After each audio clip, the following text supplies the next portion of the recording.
करणे काम बीज वाढवावे नाम तीक्ष्ण उत्तरे हाती घेऊन बाण फिरे हेची आम्हा करणे काम बीज वाढवावे नाम नाही बिडभाड तुका म्हणे साना थोर हेची आम्हा करणे काम बीज वाढवावे नाम महायोग पीठेतले भीमरथ्यामरम पुंडलिकाय धातु मुनिंद्रे समागत्य तिष्ठन्तमानंद कंदम परब्रह्मलिंगम भजे पांडुरंगम पांडुरंगा करू प्रथम नमन दुसरे चरण संताचिया थोडा कमी शिट्टी मारतो त्यांच्या कृपादाने कथेचा विस्तारू बाबाजी सद्गुरुदास तुका ओम नमो ज्ञानेश्वरा करुणा करा दयाळा तुमचा अनुग्रह लादलो पावन झालो चराचरी संपादे ज्ञानांची दाय भक्तिं विलोकितो येन समाधिराजा वैराग्यवंतं सुविचारयुक्तं नमामि जोगं शिरसा गुरुंतं नमो सद्गुरु तुकया ज्ञान दीपा नमो सद्गुरु सच्चिदानंद रूपा नमो सद्गुरु भक्त कल्याण मूर्ति नमो सद्गुरु भास्करा पूर्णकीर्ती सेवेला मी सेवक झालो तुमच्या लागलो निज चरणा अहो स्वामी तुके देवायावरी न करावा अभेर धर्माचे पालन करणे पाखंड खंडन हेची आम्हा करणे काम बीज वाढवावे नाम प्रस्तुत प्राप्त प्रसंगी प्राप्त वेळी चिंतन रूपी सेवेसाठी निवडलेला अभंग जगद्गुरु जगन्मान्य देहूची सुप्रसिद्ध सद्वैराग्याचे महावीर ज्ञानेश्वरी तुकोबराय यांचा हा 4 चरणाचा अभंग असून या अभंगामध्ये माझे जगद्गुरु तुकोबराय साधू संतांच्या अवताराचं कार्य सांगतात विठ्ठल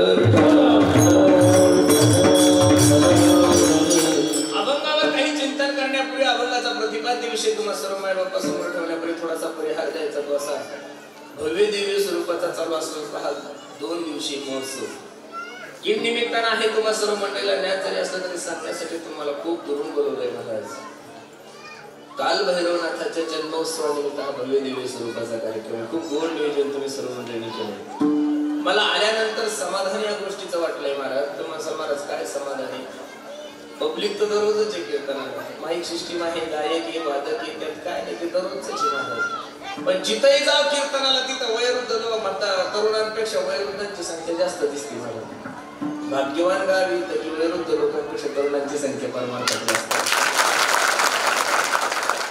आणि माझं तर बसणाऱ्या सर्व वयोवृद्ध लोकांना विनंती आहे बाबांनो कधीतरी स्वइच्छे निवृत्ती तुम्ही घेतली पाहिजे राजकारणातून म्हणा संसारातून म्हणा परमार्थातूनही घेतली पाहिजे तरुणांना का पुढं करायचं का तरुणांच्या हातात सत्याचं नेतृत्व द्यायचं का तरुणांना कीर्तनाच्या तारखी घ्यायला लावायचं कारणच असं आहे बाबा कारण 50 वर्षाच्या पुढं माणूस जो असो 60-70 वर्षाच्या पुढचा जो माणूस आहे अरे त्याच्याकडून पापच होत नाही तर पुण्याची काय अपेक्षा करायची बिघडणारा वर्ग वयोवृद्ध नाहीये बिघडणारा वर्ग तरुण आहे आम्ही नारदाच्या गादीवर सांगतो महाराज तुम्हाला तरुणांना योग्य मार्गदर्शन जर या विश्वाच्या पाठीवर कोण करू शकत असेल तर फक्त ही नारदाची गादी वारकरी संप्रदायातले कीर्तन जगातला कोणताच पुढारी तरुणांना योग्य मार्गदर्शन नाही करू शकत महाराज तरुणांना निवडणुकीच्या काळामध्ये दारू पाजणारे ते काय मार्गदर्शन करतील महाराज संप्रदायामध्ये लोक वारकरी संप्रदायाचं लोक काय ऐकतात याचं कारण लक्ष देऊ नाही कमी करा तिथून कमी करा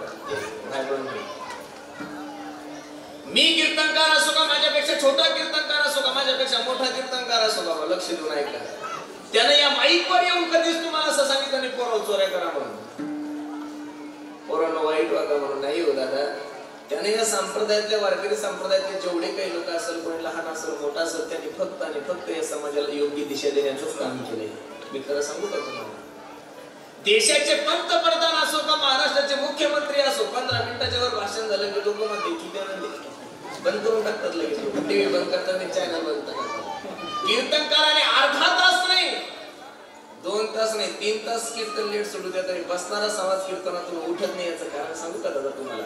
कीर्तनकाराविषयी प्रत्येकाच्या अंतःकरणामध्ये जी अपेक्षा आहे, जो विश्वास आहे, हीच खरी वारकरी संप्रदायाची ताकद आहे. आमदार साहेब बोलून गेले की कोरोना खूप वाढलाय, कोणीच मास्क लावलं नाही. राजकीय पुढाऱ्यांना माझी एक विनंती आहे, देशात नाही महाराष्ट्रात तुम्ही असं एखादं कीर्तन दाखवा की त्या कीर्तनात एखादा माणूस पॉझिटिव्ह निघला म्हणून मारा जातो. समजा आपल्या कमी असते थोडीफार लोक, पण इंदुरीकर सारखा सेलिब्रिटी तर महाराष्ट्रात कोणीच नाहीये. दररोज 50-50 हजार समाज येतात. तुम्ही एखाद्या वेळेस बातमी ऐकली का टीव्हीवर की इंदुरीकर महाराजांचं कीर्तन झालं तिथं 5000 लोक पॉझिटिव्ह निघले? अजिबात नाही. मी तुम्हाला 100 नेत्याची नावं सांगेल की त्यांच्या सभेमध्ये लोक पॉझिटिव्ह निघले. संप्रदायाची ताकद काय? अरे ते मेलेले माणसं जिवंत होतात, ही संप्रदायाची परंपरा आहे आमची. आमच्या संप्रदायाची परंपरा काय आहे? इथं मेलेले माणसं जिवंत झालेले. जिवंत माणसं त्या दिवशी पॉझिटिव्ह निघतील, मरतील ना महाराज कीर्तनात. त्या दिवशी लोक कीर्तनात बंद करा, मंदिर कायम स्वरूपी लॉकडाऊन करतील लोक. आणि विश्वास देवावर आहे ना महाराज. इथं जेवढे काही मायबापाले कोणाच्याही अंतःकरणात, कोणाच्याही मनात कोरोनाविषयी भीती नाहीये. प्रत्येक नाही तर तुम्हाला पेट्रोल पंपावर मास्क लावल्याशिवाय पेट्रोल टाकत नाही. बंद करा, बंद करा, स्विच ऑफ करा. अजिबात ना मोबाईल कोणाचा.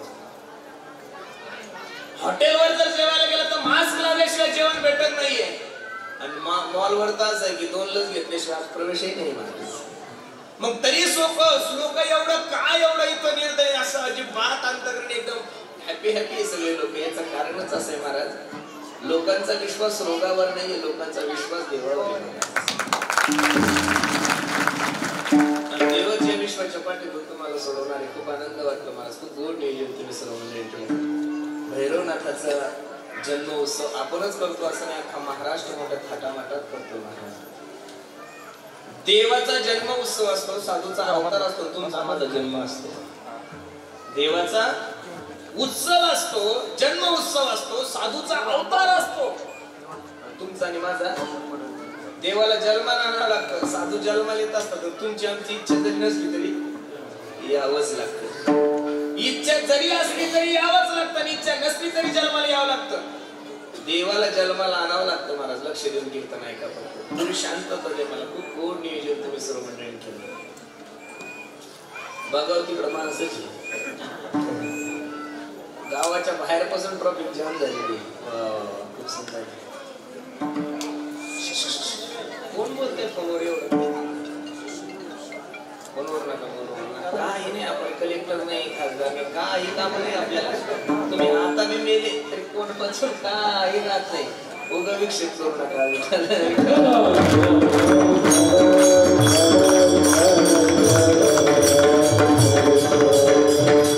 भगवंताच्या अवताराचा इतिहास तुम्हाला सर्व मंडळीला ज्ञात आहे. काय जगाचा मालक अवतार घेतो? श्रीकृष्ण भगवान अर्जुनाला गीतेमध्ये सांगतात, यदा यदा हि धर्मस्य ग्लानिर्भवति भारत अभ्युत्थानम धर्मस्य तदात्मानं सृजाम्यहं परित्राणाय साधूनां विनाशाय च दुष्कृतां धर्म संस्थापनार्थाय संभवामि युगे युगे. ज्या वेळेस धर्मावर ग्लानी येते त्यावेळेस माझा भगवान परमात्मा अवतार घेतो. या श्लोकाचं भाषांतर तुलसीदासजी हिंदीमध्ये खूप गोड करतात. जब जब होए धर्म की हानि पाड़हि असुर अधम अभिमानी तब तब धरी प्रभु विविध शरीरा हरहि कृपा निधि सज्जन पीरा.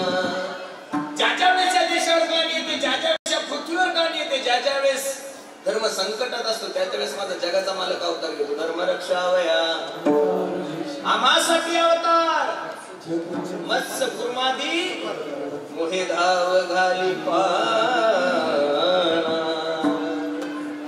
ज्या वेळेस धर्मावर ग्लानी येते, भक्त संकटात असतो त्यावेळेस भगवान परमात्मा अवतार घेतो. पण देवाचं एक गणित आहे महाराज. तुम्ही महाराज काय गणित आहे?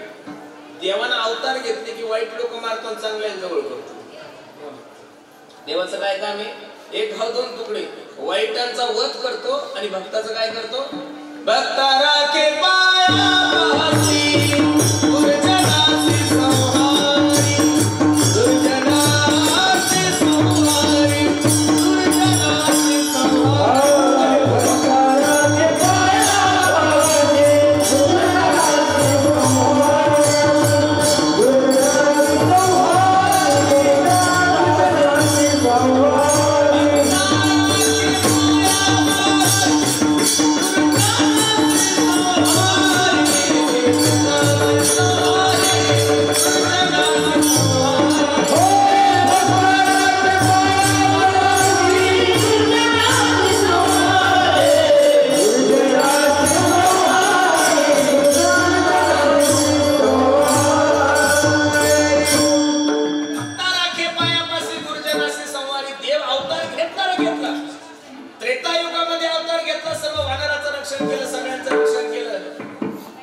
द्वापार युगामध्ये अवतार घेतला, कंसाला मारलंय, दंतवक्राला मारलंय, पुतनेला मारलंय, सगळ्यांना मारलंय. आणि आनंद कोणाला दिला? गौतमीला दिला. देवामध्ये साधूमध्ये हाच फरक आहे महाराज. देव अवतार घेतल्यानंतर दृष्टांना मारतो आणि साधूला जवळ करतो. पण देवाचं उलट आहे, साधूचं उलट आहे महाराज. साधू ज्यावेळेस अवतार घेतात ना त्यावेळेस वाईट माणसाला मारत नाही होते, वाईट माणसाची बुद्धी नाहीशी करतात. दुरितांचे तिमिर जाऊ विश्व स्वधर्म सूर्य पावो, जो जीवांची तो तेला प्राणी जात. संतांना परिसापेक्षा श्रेष्ठ मानलेले महाराज. संतांना परिसापेक्षा श्रेष्ठ आहे. परिसाच्या ठिकाणी असा गुण असतो की लोखंडापाशी जर परीस गेलं तर लोखंडाचं काय होतं महाराज? काय होतं असं मी ऐकून येतो. महाराज तुम्हाला काही अनुभव? अजिबात तुम्ही लोखंड घेऊन येतो, तुम्ही परिसर घेऊन या. आपण बघू ना थोडं प्रॅक्टिकली करून पाहू, नाही शक्य होत. परिसाचा स्पर्श लोखंडाला झाला की लोखंडाचं काय होतं दादा? सोनं होतं. पण लोखंडाचं सोनं करण्याची ताकद आहे परिसामध्ये, पण परिसामध्ये परीस करण्याची ताकद अजिबात नाही महाराज. परिसाच्या सहवासामध्ये लोखंड गेलं ते परीस झालं? अजिबात नाही महाराज. साधू याच्या पुढे आपणा सारी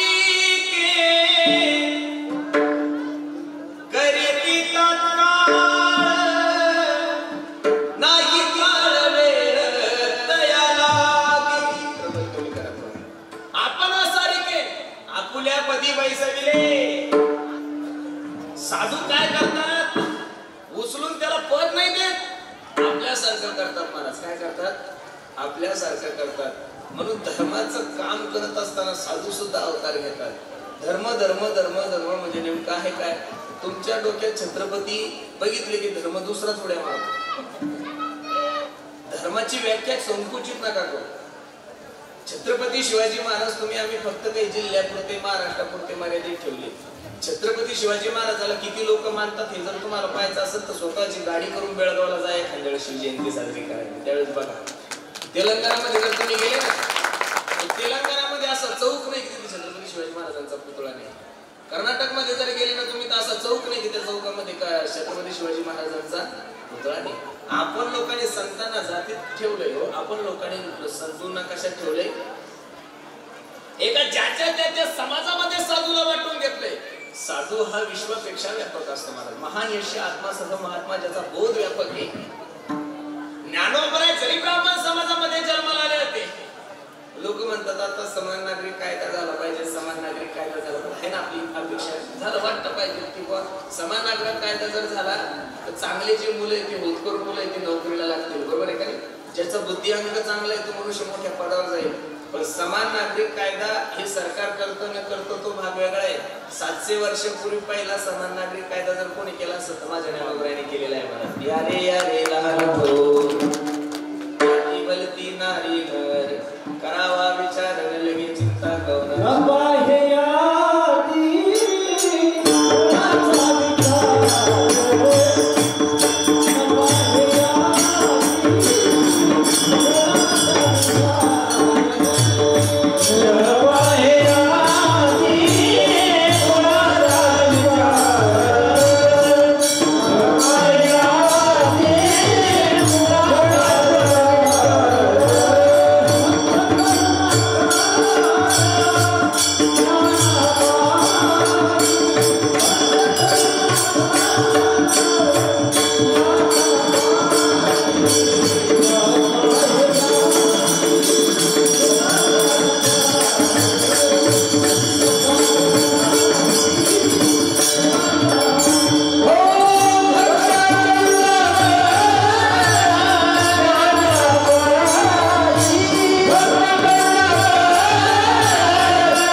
आता गावागावात कीर्तनात जातीवाद होतो. आता काही ठिकाणी आडनाव पाहून तारखे घेतल्या जातात. त्याला आपण काय करणार?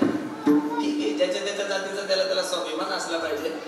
पण जो मोठा माणूस असतो त्याला जातीची काही घेणे नाही, तो जातीच्या पुढे गेलेला असतो. पंढरपूरला जर तुम्ही दर्शनाला गेले मायबाप, तर पहिलं दर्शन तुम्हाला चोख उभरायचं घ्यावं लागतं. कोणाचं घ्यावं लागतं? चोख उभरायचं. तिला महार होते नव्हता. चोख उभरायचं दर्शन झाल्याशिवाय पांडुरंगाला आवडत नाही. पहिलं चोख उभरायचं दर्शन त्यानंतर नामदेवरायचं दर्शन घ्या. नामदेवराय सुद्धा जातीला शिंपी होते. अरे पांडुरंगाच्या गाभाऱ्याच्या अगोदर एका मायमाऊलीची समाधी, तिचं नाव आहे कान्होपात्रा. काय तिचं नाव? अरे कान्होपात्रा ही एका वेश्येची मुलगी होती. वेश्येच्या मुलीला जो वारकरी संप्रदाय खालीवर घेऊन जायचा, तो संप्रदाय जातीवाद करत तरी कसा मी एक वाक्य समजलं. काही संप्रदाय हे वैयक्तिक निष्ठा असतात. व्यक्ती मेला ती संप्रदाय पण पत्तपूर्तीला तुम्ही गेले असाल ना, सत्य शहराला वारली बरोबर आहे का नाही? वारणार कसं काय तिला वाद सुरू झाला प्रॉपर्टीचा, की याची तो म्हणायचा मी वारसदार होणार, तो म्हणायचा वारसदार. शेवटी सगळी संपत्ती कोणी जमा करून घेतली? सरकारने जमा घेतली. संप्रदायामध्ये आमच्या तसं नाहीये. मला ज्ञानोबराय गेले तरी संप्रदाय चालू आहे, तुकोबराय गेले तरी संप्रदाय नाही बंद पडला. कारण आमच्या संप्रदायाची परंपरा ही व्यक्तिगतवर अवलंबून नाही. आमच्या संप्रदायाची परंपरा ही ज्ञान परंपरा आहे. कोणती परंपरा आहे? ज्ञान परंपरा आहे. रक्त परंपरा तर अजिबात नाहीये. महाराज आश्रमजी बापू गेले की संप्रदाय बंद, बाकीचे महाराज लोक गेले की संप्रदाय बंद. नंतर कोणी जात बी नाही तिकडं, कोणी येत बी नाही. महाराज 700 वर्ष झालेला नोबरायला जाऊन तरी संप्रदायाची उंची त्याच लेवलला. याचं कारण हे संप्रदायाची काय? ज्ञान परंपरा आहे. कोणती परंपरा आहे? आता लगेच जरी मी मेलो तरी तारणा काढलो. कोणी राहिलेलं कीर्तन पूर्ण करणारच इथं कोणावर सगळ्यांना. तुम्हाला असं वाटतं की आम्ही गाव चालवतो? अजिबात नाही. तुम्ही मरून पहा, गाव तुमच्यापेक्षा चांगलं चालतं. तुमचा असा भास असेल तुम्ही मंदिर बांधता? अजिबात नाही. तुम्हाला असं वाटतं का तुम्ही देणगी दिली म्हणजे मंदिर होणार आहे? अरे नाही हो बाबा, देवाचं काम आहे आणि तुम्ही जे देता ते देवाचंच आहे ना. ही सृष्टी कोणाची आहे? त्याचीच आहे.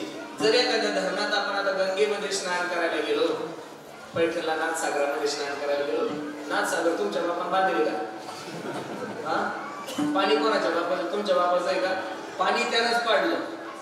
पाणी काय केलं? त्यानंच पाडलं. धरण त्याचंच आहे, नदी त्याचीच आहे, गंगा त्याचीच आहे. आणि तेच पाणी आपण त्याच्यातच घेतो, त्याला देतो. त्याचंच घेऊन त्याला देताना सुद्धा लोक आळशीपणा करतात. लोक इतके हलकट का वागतात डॉक्टर साहेब. भैरवनाथाच्या दर्शनाला जातात तर मागणी कोटी रुपयाची करतात. किती रुपयाची? भैरवनाथ हा यावर्षीचा चपका लागू दे, 4 कोटी भेटू दे. आणि मंदिराच्या बाहेर आल्यानंतर दान पेटीमध्ये टाकताना खिशात पाहतो चिल्लर आहे का? किती हलकटपणा आहे. मागणी कोटीची टाकायची चिल्लर वेळ आहे का? हे चतुरा तो शिरोमणी गुणलावण्याची खाणी मुकुट सगळं म्हणी धन्य तुझे विठोबा विठ्ठल विठ्ठल कमी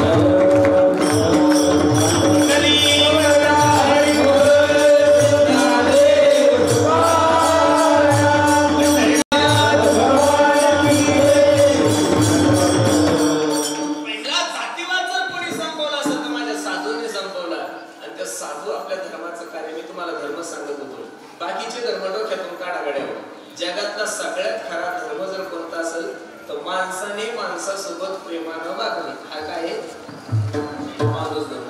आपण लहानपणी शाळेत असताना आपल्याला एक कविता शिकवायला जायची. करा तो एकच धर्म जगाला प्रेम प्रभूची लेकरे सारी तयाला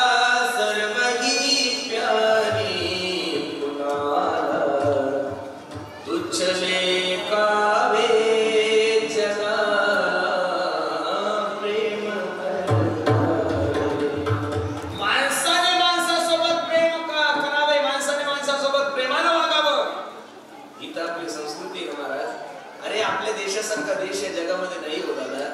एवढे जगामध्ये देश आहे पण आपल्याला भारताला भारत माता ही सहज नाही. कधी तरुणांनी विचार केला का तुमच्या देशाला भारत माता का म्हणतात? तुम्ही असं ऐकलं का? पाकिस्तान सुलतान, अमेरिका मावशी, लंडन दीदी, वल्ली भारत माता. अरे आमचे विचार एवढे चांगले.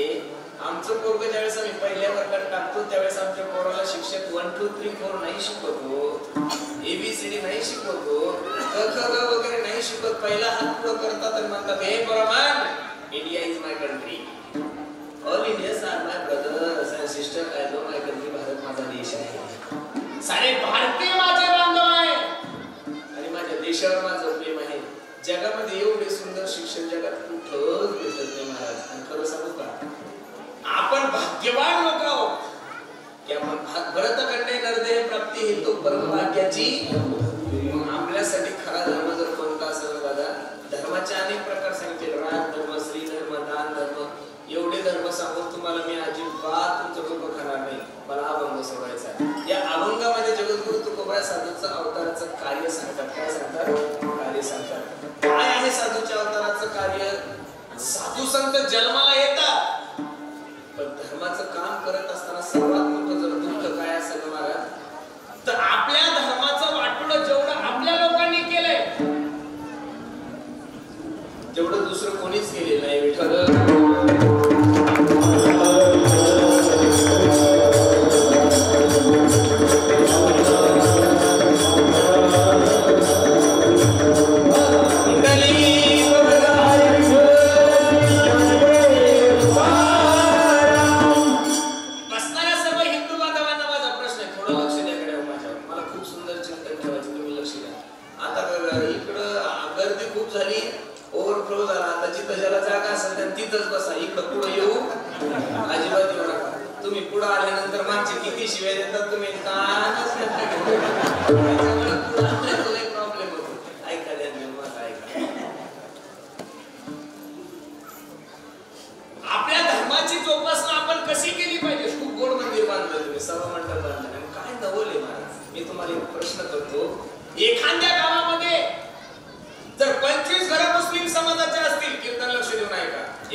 एखाद्या गावामध्ये जर 25 घरं मुस्लिम समाजाचे असतील तर ते 25 घरा मिळून जर महाराज 50-50 लाख रुपयाची मस्जिद बांधत असेल तर तुम्ही एका गावामध्ये 80% हिंदू असताना, मराठा असताना, तुमच्या जातीचे लोक असताना तुम्ही 15-20 लाख रुपयाचं मंदिर बांधता म्हणजे काय लय तुम्ही लय पुरुषांत गाजवता असंही काही नाहीये.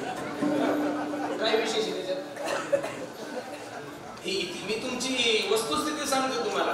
एका गावामध्ये जर 50 मुस्लिम समाजाचे घर असले तर ते 50 लोक 30 ते 40 लाख रुपयाची मस्जिद बांधतात. तर आपण 15-20 लाख रुपयाचं घर मंदिर बांधतो यात काहीच विषय नाही. मंदिर बांधणं चुकीचं नाही, मंदिर प्रत्येकाने बांधलं पाहिजे. मी सुद्धा या महाराष्ट्रामध्ये चौकोबरायचं मंदिर आहे, चौकोबरायचं खूप सुंदर मंदिर बांधतो. एका सुशिक्षित माणसाने मला प्रश्न केला होता, म्हणजे पुरुषोत्तम बाबा एवढं तुमचं नाव आहे, 2 करोड रुपयाचं तुम्ही मंदिर बांधताय, त्या 2 करोड रुपयाचं जर एखादं कॉलेज टाकलं असतं, जर त्या 2 करोड रुपयाचं जर एखादं चांगलं हॉस्टेल टाकलं असतं, एखादं इंजिनिअरिंग कॉलेज टाकलं असतं, मेडिकल कॉलेज टाकलं असतं तर गोरगरिबांच्या मुलांनी शिक्षण घेतलं असतं. तिथं लक्ष देऊ नाही. किती बावळे तुम्ही महाराज असून तुम्हाला कळत नाही कशाला एवढे मंदिर बांधायचे? 2 कोटी रुपये कुठं मंदिरात जात असतात का? मी त्याला जे उत्तर दिलं ते ऐकण्यासारखे मला वेड्या. शाळेमध्ये बिघडलेले लोक मंदिरात नीट होतात म्हणून पहिलं मंदिर बांधायचं नंतर शाळा मारायचं. शाळेमध्ये बिघडलेले लोक कुठं दुरुस्त होतात? मंदिरामध्ये. म्हणून पहिलं मंदिर आहे खूप सुंदर आहे महाराज, बांधलं पाहिजे. का तुम्ही जर अकोला, खामगाव वगैरे जर त्या परिसरात गेले ना नागपूर पर्यंत, प्रत्येक गावात मदरसा व्हायला लागला महाराज. प्रत्येक गावात मदरसा व्हायला लागला. मदरसा म्हणजे कळतंय ना तुम्हाला? मुस्लिम लोकांचं छोटे छोटे मुलांना शिकायचं. आता मी तर म्हणत असतो सप्ते करण्यापेक्षा भारतीय शिक्षण संस्था टाका. सप्ते करण्यापेक्षा हे मंदिर बांधण्यापेक्षा प्रत्येक गावामध्ये भारतीय शिक्षण संस्था झाली पाहिजे. तुम्ही समाज कीर्तनकार होण्यासाठी अरे संस्थेमध्ये नका कीर्तनकार होऊ देऊ, नका गायक होऊ देऊ, नका वादक होऊ देऊ, पण एक मुलगा जर सुसंस्कारित जगला तर एक कुटुंब सुखी करण्याचं काम महाराष्ट्रामध्ये फक्त आणि फक्त माझा भारतीय संप्रदाय करतो. दुसरं नाही करणार. तुम्ही मुलांना इंजिनियर करू शकता, डॉक्टर करू शकता, कलेक्टर, चांगल्या चांगल्या पोस्टवर देऊ शकता, पण संस्काराची शुद्धी फक्त आणि फक्त माझ्या भारतीय संप्रदायाकडे आहे. म्हणून लक्ष देणं नाही करायचं. मंदिर बांधलंच पाहिजे. का बाजू नाही? मी काय सांगतो तुम्हाला, मंदिर बांधणं वाईट नाहीये. तुम्ही 50 करोड रुपयाचं मंदिर बांधा, पण त्या मंदिराची जोपासना तुमच्याकडे माझ्याकडे झाली पाहिजे. महाराष्ट्रातले अर्ध्याच्या वर मंदिर असे की तिथं दिवसभर लोक रमी खेळत बसतात. ही वस्तुस्थिती मी डोळ्यात पाहिलेली आहे. मला अशी काही मंदिर आहे की ते डायरेक्ट कुत्र्याचं हॉस्टेल झालेले महाराज. कुत्रे डायरेक्ट जाऊन बसतात. नाही दादा, आपण आपल्या मंदिराची जोपासना केली पाहिजे, आपण आपल्या धर्माची जोपासना केली पाहिजे. लक्ष देऊ नये. तुम्ही एवढे हिंदू बांधव आहात, माझी विनंती तुम्हाला, तुम्ही कधी एखाद्या मुस्लिम समाजाच्या मस्जिदवर हिंदी गाणं ऐकलं का? त्यांचे भोंगे असतात, सकाळी नमाज पडतात ते. तुम्ही कधी एखाद्या मस्जिदवर हिंदी गाणं ऐकलं का? नाही. कधी एखाद्या बौद्ध विहारामध्ये हिंदी गाणं ऐकलं का? नाही. कधी एखाद्या ख्रिश्चन धर्माच्या मंदिरामध्ये तुम्ही हिंदी गाणं ऐकलं का? नाही. कधी तुम्ही एखाद्या जैन धर्माच्या मंदिरामध्ये हिंदी गाणं ऐकलं का? नाही. मग मुस्लिम समाजाचे लोक जर आपल्या मस्जिदवर हिंदी गाणं लावत नाही, जैन समाजाचे लोक जर आपल्या जैन मंदिरामध्ये हिंदी गाणं लावत नाही, ख्रिश्चन धर्माचे लोक आपल्या चर्चमध्ये हिंदी गाणं लावत नाही, बौद्ध धर्माचे लोक आपल्या बौद्ध विहारामध्ये हिंदी गाणं लावत नाही, तर गणपती उत्सवामध्ये, नवरात्र उत्सवामध्ये माझ्या गणपती बाप्पा समोर आणि देवी माते समोर तुम्हाला हिंदी गाणी लावण्याचा अधिकार दिला कोणी? हा पहिला प्रश्न. तुमच्या मनानं जर तुम्ही परमार्थ करायला लागले ना महाराज, तुमच्या मनानं जर तुम्ही देवदेव करायला लागले तर कहा गए ते तो कहाणीवर की आलाय तो कृष्ण गाणं वर्षात पाप पुण्य. एक सांगू का तुम्हाला, आता कीर्तन संपल्यानंतर तुम्हाला चहा घ्यायला घरी बोलवलं, मला चला तर चहा घेऊ. आणि तुम्ही जर मला चहा घ्यायला घरी बोलवलं, मी जर चप्पल घालून तुमच्या बैठकीमध्ये आलो, डॉक्टर साहेब, तर तुम्ही काय म्हणसाल? हे कीर्तन चांगलं करतं पण वागायची अक्कल नाही. नेहमी ना काय नेहमी. तुम्ही मला जेवण करण्यासाठी घरी बोलवलं, मी बूट घालून तुमच्या किचन मध्ये गेलो, लोक म्हणतात याचं एखादं वायर तुटलेले, याला अक्कल नाही कसं वागा. मग बसणाऱ्या मायबापाला माझा प्रश्न आहे, तुमच्या घरात येण्यासाठी जर तुम्ही मला बूट चपला बाहेर घराच्या बाहेर काढावं लागतात, ही परंपरा आहे, ही पद्धत आहे.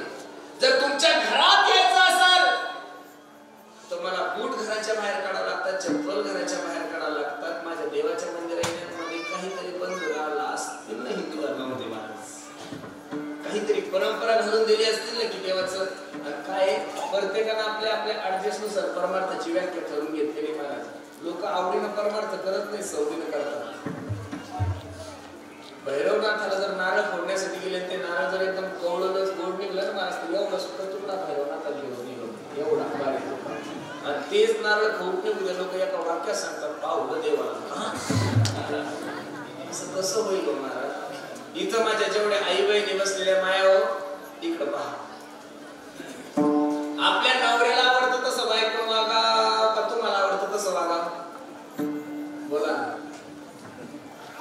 आपल्या नवऱ्याला आवडतं तसं बायको वागा का बायकोला जसं आवडतं तसं बायको वागा?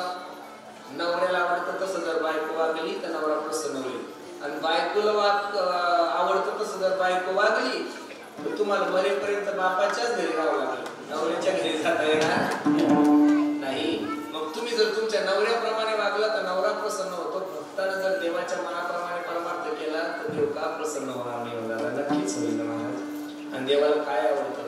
आवडे देवासी तो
माझा एक प्रश्न आहे तुम्हाला, तुम्ही एवढे कष्ट करता, MBBS होता, एवढं शिक्षण घेता, आपल्या देवानंतर जर लोक कोणाचं दर्शन घेत असेल महाराष्ट्रात तर डॉक्टर लोकांचं घेतात. याचं कारण 25 वर्षाचा पोरगा ऍडमिट असू द्या, 70 वर्षाचा बाप असू द्या आणि 30 वर्षाचा डॉक्टर असू द्या, 70 वर्षाचा म्हाताऱ्याच्या डॉक्टरच्या पाया पडतो. डॉक्टर साहेब काय पाहिजे ते घ्यावं, फक्त काय करा माझ्या पोराला.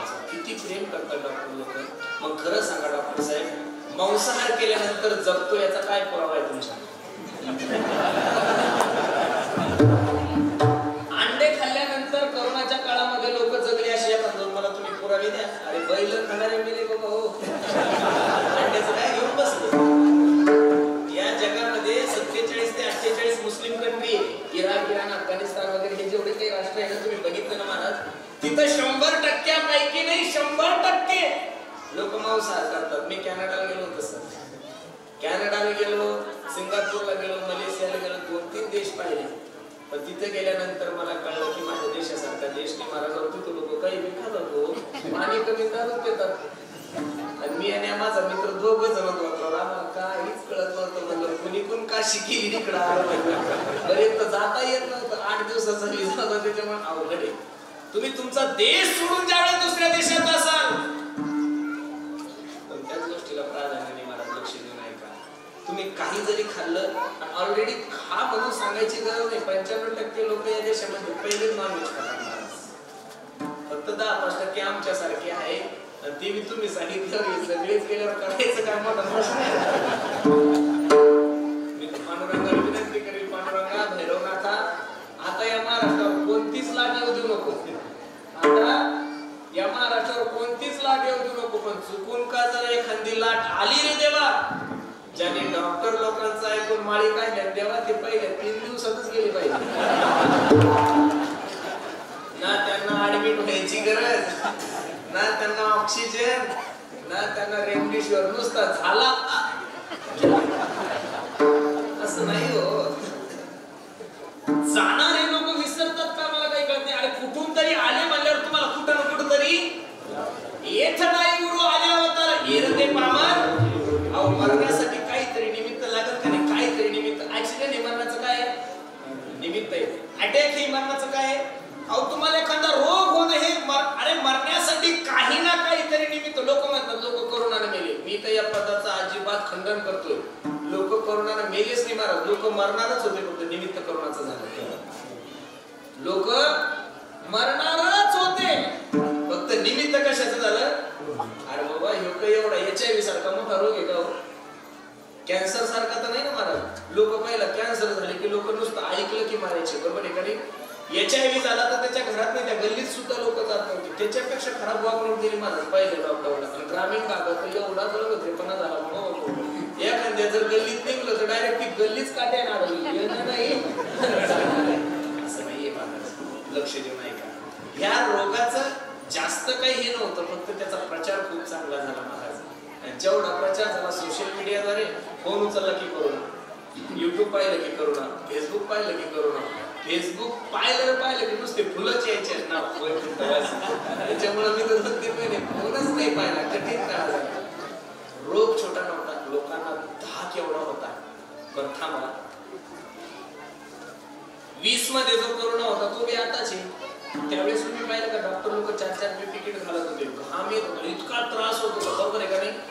तो कोरोना आता सुद्धा आहे. आता डॉक्टर लोक मास्क काही लावत नाही. म्हणजे कोरोनाने काही तुमच्यावर थोडी म्हणजे थोडी काही दया केली का?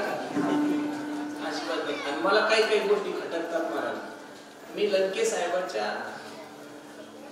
कोविड सेंटरला कीर्तन केलं साहेब, डॉक्टर साहेब. तर तुम्हालाही माहिती तुमच्या परिसरातलेच आहे, ते चांगलं काम केलं त्यांनी. 8 ते 10 हजार लोकांना महाराज त्यांनी 22 ज्यांचा स्कोर आहे असे लोक तिथे नीट झाले.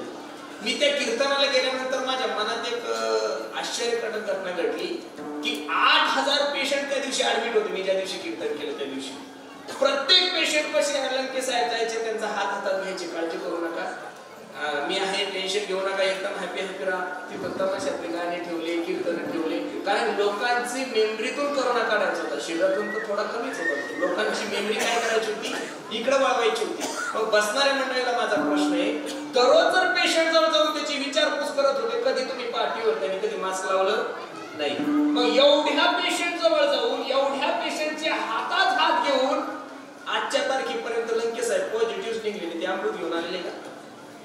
मग संसर्गजन्य रोग हे कशाला सिद्ध होतो? अजून कोणालाच गोंधळ कळला नाही, फक्त आहे एवढं खरंच. लोक मेले, माझे जवळचे मेले, माझ्या कुटुंबातले मेले, माझे मित्र मेले, या बीड जिल्ह्याचं वैभव आमचे बाबा महाराज इकडे गेले, खूप चांगले चांगले लोक गेले. मी गेले असं नाही म्हणत, पण काहीतरी त्याच्यात अजून कोणाला त्याच्यातलं नक्की काय आहे याचा अंत लागला नाही. जालन्याला आमचे चुलत आजोबा ऍडमिट होते, जुनं म्हणतात होतं ते बेटा बेटा घालून, काय नाही उगाच सर्दी झाली, पोरं म्हणे तुम्हाला प्रॉब्लेम आहे, लोकांना म्हणून त्यांनी येऊन टाकलं. 14 दिवस आत ठेवलं. डॉक्टर दररोज यायचे, सकाळच्या 2 गोळ्या, संध्याकाळच्या 2 गोळ्या. तर गोळ्या खातच नव्हतं डॉक्टर साहेब, डोक्यात बांधून ठेवले. आणि 7 दिवसाला डॉक्टरने बिल काढलं 7.5 लाख रुपये. म्हातारे डॉक्टरला बोलवून इकडे या. डॉक्टरने काय, किती दिवस झाले? 14 दिवस. अहो तुम्ही आयसीयू मध्ये होते, ऑक्सिजन होता, सगळं होतं, तुम्हाला दररोजच्या 2-2, 4-4 गोळ्या चालू होते, त्याच्यामुळे तुम्ही निगेटिव्ह आले. म्हातारा हळूच डॉक्टर साहेबांकडे गेले. डॉक्टर साहेब, गोळ्या तर धोत्रातच आहे म्हणे, मी नीट कसं चालू खरं सांगा. हे काय बांधलेलं आहे म्हणे, हे बघे ह्या गोळ्या घ्या म्हणे, मग मी नीट कसा चालू. डॉक्टरने एका वाक्यातच सांगितलं, यांचे 7.5 परत द्या म्हणे. आणि अजून 4-5 घ्या. डॉक्टरने एकाच वाक्य सांगितलं, सध्या सीझन चालू आहे, अजिबात काही बोलू नका. तुम्ही माणसाला महाराजांना माझ्यावरच लावलं. मी कीर्तनकार आहे महाराज. तुम्हाला एक गोष्ट सांगू का, कोल्हापूर सांगलीला महापूर आला माझ्यावर, या महाराष्ट्राने एवढी मदत केली महाराज की तिथं धान्य सडलं. हो काय झालं, धान्य काय झालं, सडलं महाराज. एवढा देश चांगला आहे माझा की रस्त्यावर एखादी कुत्र जरी उडवलं तरी माणसाला कसं तरी होतं. मग महाराज अशा अवस्थेमध्ये देश संकटात आहे, महाराष्ट्र संकटात आहे, प्रत्येकाचे घरच्या घर उद्ध्वस्त झाले, लोकांचे व्यवसाय बंद झाले, हॉटेल बंद झाले, नोकऱ्या बंद झाल्या, कीर्तन बंद झाले, सप्ताह बंद झाले. मग अशा काळामध्ये लोकांनी सहकार्य करायचं का पैसे कमवायचा, हा माझा पहिला प्रश्न आहे. 1200 रुपयाचं रेमडी शोर काही नालायकाने 60-70 हजार लिखलो. मी स्वतः 4 रेमडी शोर घेतले ना, त्याची किंमत किती आहे मी असं नाही म्हणत. त्याच्यामध्ये महाराष्ट्रात ते कमीत कमी 600 डॉक्टर मेले महाराज, मलाही माहिती. अनेक नर्स मेल्या, चांगले चांगले लोक मेले. पण अशाही काळामध्ये लोकांनी बराचसा हात साफ करून घेतला महाराज, हे मला माहिती. म्हणून माझी विनंती दादा, असे जे काही लोक आहेत की जे धर्माला कलंक आहे, काय आहे धर्माला, काय आहे कलंक आहे. चांगल्या लोकांचा तर विषय नका घेऊ, चांगलं कधी चांगलंच असतं, सोनं सोनच असतं ना, बँकेचा प्रॉब्लेम आहे. आणि असे जे काही लोक आपल्या धर्मात राहून आपल्या धर्माची जी विडंबना करतात, असे जे पाखंडी लोक आहेत, अशा पाखंडी लोकांचं आम्हाला खंडन करायचं अभंगाचं पहिलं.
ज्ञानी नसताना ज्ञानीपणाचं आव्हान नाही, पाखंड नाही तर काय श्रीमंत नसताना श्रीमंताचा आवाज बघा, ज्याच्याकडे असतं दाखवायची गरजच नसते महाराज. ज्या झाडाला जास्त फळ आहे ते झाड वाकलेलंच असतं. निर्गलीचं झाड नुसतं लंब असतं, त्यांना फुलं आहे ना फळ आहे. पाखंडी लोकांचा खूप त्रास आहे महाराज, खूप म्हणजे खूप त्रास आहे.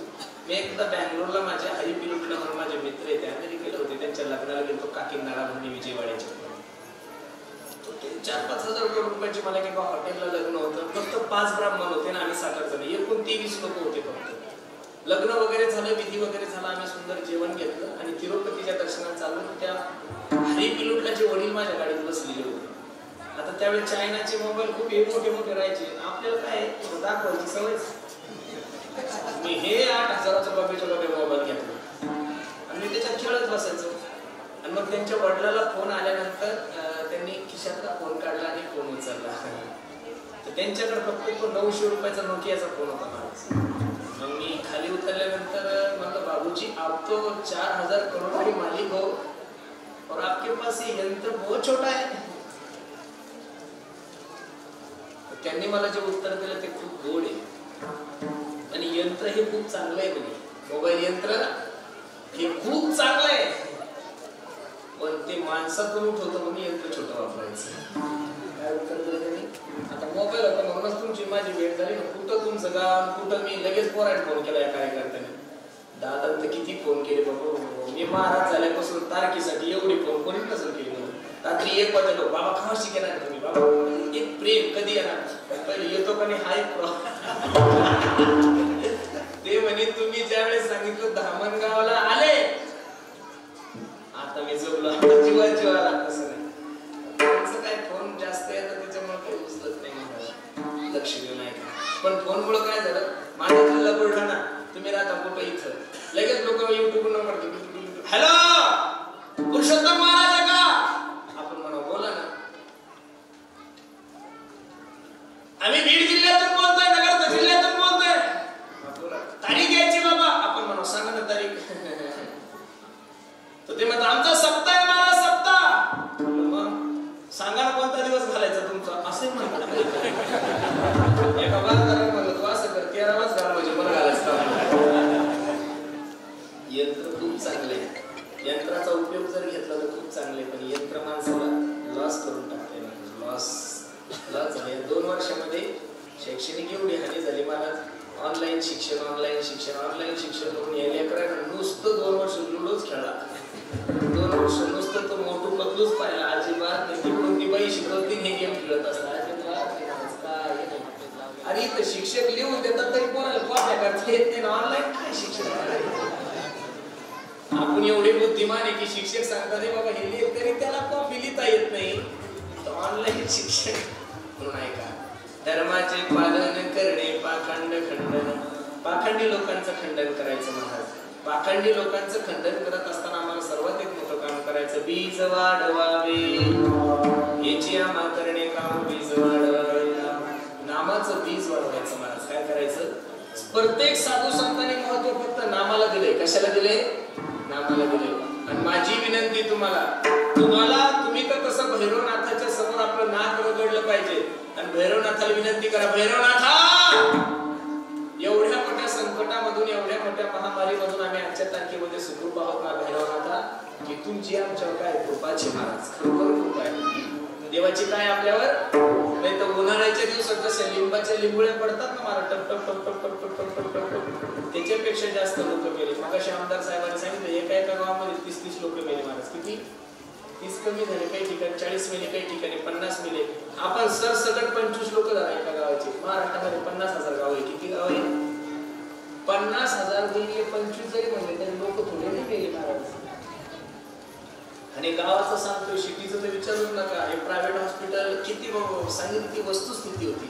मग एवढ्याही परिस्थितीमध्ये आपण आता जागे आहोत, जिवंत आहोत. माझी विनंती, श्वास श्वास पर कृष्ण भजी, वृद्धा सासना खोय, ना जानेस श्वास किया वन होय ना होय. प्रत्येक क्षणाला देवाचं चिंतन करा. बसणाऱ्या मंडळीला माझी विनंती, प्रत्येक गोष्ट तुम्हाला परत मिळेल. पैसा भेटेल, पद मिळेल, संपत्ती मिळेल, सत्ता घेता येईल, पण जीवनामध्ये एक गोष्ट कधीच परत मिळत नाही. Life is not once more. Life is not once more. किती जरी पैसे खर्च केले तर 1 मिनिटाचं आयुष्य भेटत नाही. म्हणून आता उर्वरित आयुष्यामध्ये फक्त आणि फक्त करा रे बाबा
लोकांची धुरी करण्यासाठी नका करू.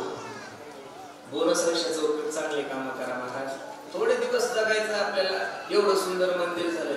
तुमच्या सत्याचं हे नियोजन जर पाहिलं ना महाराज, लोकसंख्या पाहिली तर माझी तरुणांना विनंती आहे, तुम्ही याला एवढं डेव्हलप करा, एवढं डेव्हलप करा, एवढं डेव्हलप करा की पंचक्रोशी मिळून नका करू. तुमच्या जिल्ह्यात भैरवनाथाची जयंती 1 नंबर तुमच्या गावात झाली पाहिजे असे प्रयत्न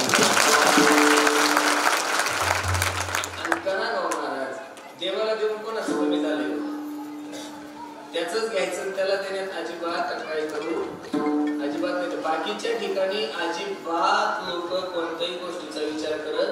लोकांची मानसिकताच अशी झाली, भाजीपाला जर घेण्यासाठी भाजी मंडीत गेले 10 रुपयाची जर मी तिची थोडी असली तर 10 रुपये 7 ला द्या ना, 3 ला द्या ना, 2 ला द्या ना.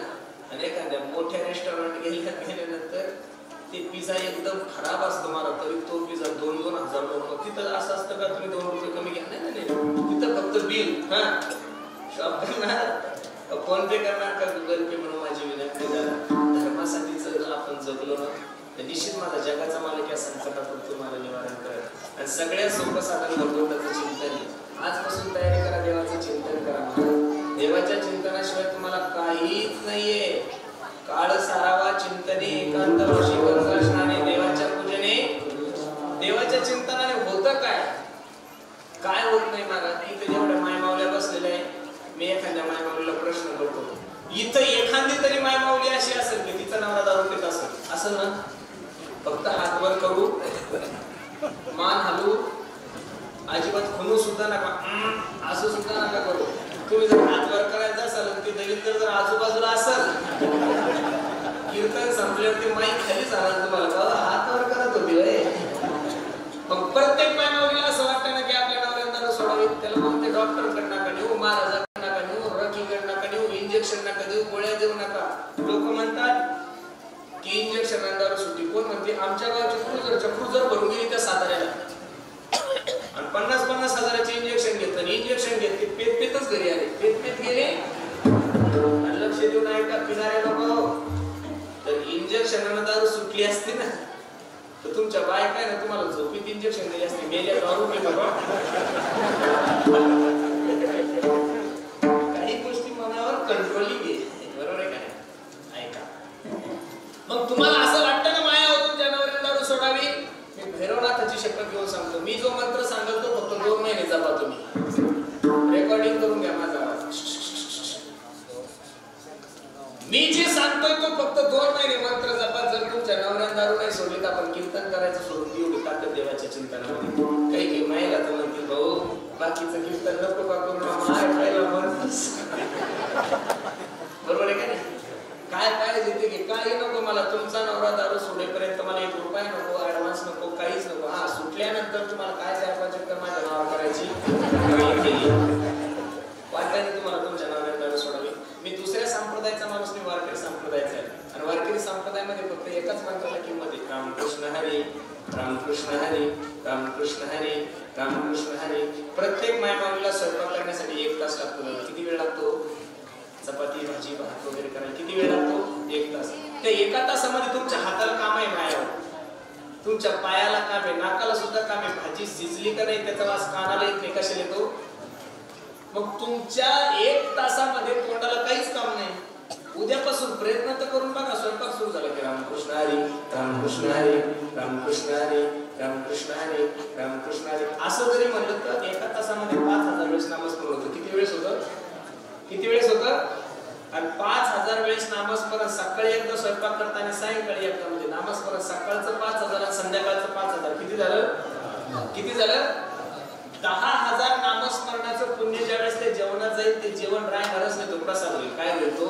आणि तो प्रसाद तुम्ही 1 नंबरच्या बेवड्याला 2 वर्ष खाऊ घाला, 2 महिने. जर तुमच्या नवऱ्यानं दारू नाही सोडली तर आपण पाहिल ते पैल खायला तयार आहे. महाराज एवढी ताकद देवाच्या नावाला. त्याच्यासाठी तुमच्याकडे पुरावा काय आहे? मी पुराव्याविषयीच बोलतो, तसं बोलणारच नाही मी, कारण सोशल मीडियाचा काळ आहे. आणि पुरावा नसला की इंदुरीकर सुद्धा बोलता येतो. पुराव्याविषयी बोलतो. 2 मिनिटात महाभारताचा परत म्हणतात. भीष्माचार्य सिरपंजरी पडलेले होते. 5 पांडव, द्रौपदी माता भीष्माचार्याकडे गेली. भगवंताने सांगितले या धर्माच्या गोष्टी सांगा. या हस्तिनापूरचे राजे झाले.